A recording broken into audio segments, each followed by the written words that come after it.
We're going to do a wrapped loop with a bead. You'll need round nose pliers, flat nose pliers, cutters, and 20 gauge wire, and a bead.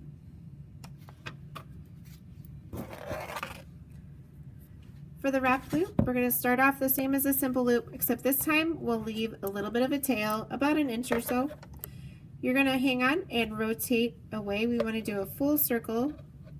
Just going to reposition, bring that back so that you are just a little bit past straight. So we have a little bit of dip in that wire. You're going to turn the loop away from you to break the neck, just like we did last time. This time you're going to have your round nose pliers kind of right in the middle, since we don't have a tail to measure it against. And go ahead and turn it towards you, like a motorcycle, pushing into your finger. So you should have the 90-degree angle with a loop on top. Now we're going to wrap the tail. So I'm going to turn this so that the short piece is pointed down and the long piece is pointed out.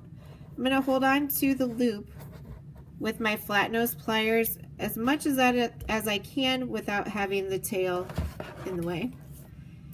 And I'm going to pull this around, and I'm pulling pretty hard. The wire bends, that's how much I'm pulling. I'm also pushing it into the loop. We're going to go around about 2.5 times. That's pretty average.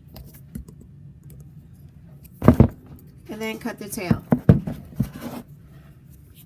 Be sure to have the flat side of your cutters against your work. That will allow you to be as close as possible.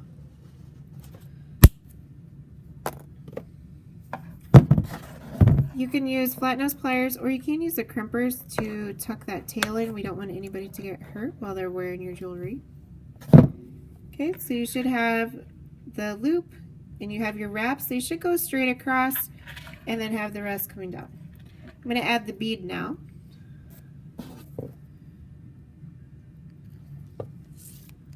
So the bead goes on, and we're going to actually do the exact same thing on this side, only we're building it backwards. So we're going to have to break the neck. So use your pliers. Make sure the bead is all the way down because we don't want a lot of space. And I'm going to use my thumb to press that and go straight across so I have a 90-degree angle. I'm going to have my round nose pliers about the same place that we did last time to do the loop, because that's what we'll be doing. This is going to go up over towards you. Think about poking yourself in the eye, but don't. As far as you can, and then you're going to have to reposition. So I open my pliers and just rotate my pliers out. Everything stays the same. Go past where that bead is. So you should have a loop right on top. I'm going to actually bend that back just a tad. Okay, and you might have your wire going straight out to the side. That's fine, or kind of up. We're going to change that angle anyway. And bring that over. If you have to bend that, kind of, whoops, pull on that at the same time. I'm going to switch over to the flat nose pliers to hold that as I wrap the tail. You can either use your hand, or I still like to use the pliers even though we have a lot of wire there. And about 2.5 times should, for the most part, fill up that space.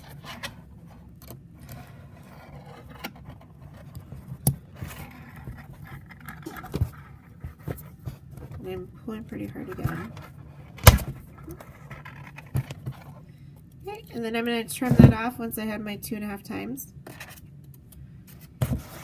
Use your cutters with the flat side facing your work to get in there. It's going to be kind of tight. And then tuck that tail in. And you can fix that. I'm going to end up pushing that up just a little bit to make sure that it looks like that on the other side. And that's your wrapped loop.